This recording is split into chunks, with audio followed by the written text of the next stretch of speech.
Want to mirror your iPhone screen to a TV or another device?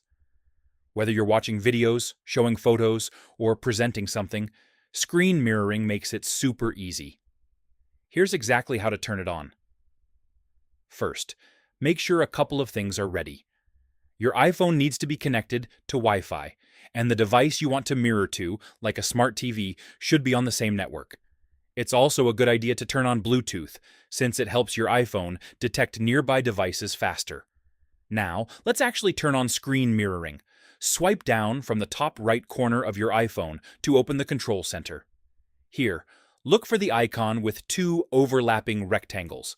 That's the screen mirroring button. Tap on it. Your iPhone will now start searching for available devices nearby. Once you see your TV or device appear in the list, just tap on it. If prompted, enter the AirPlay code that appears on your TV screen. And that's it.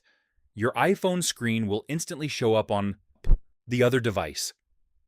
If you don't see the screen mirroring option in Control Center, you can add it manually. Just go to Settings, open Control Center, tap Add a Control, and add Screen Mirroring from the list.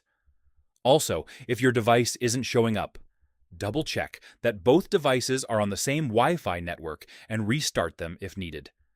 To stop mirroring, simply go back to Control Center, tap Screen Mirroring again, and select Stop Mirroring.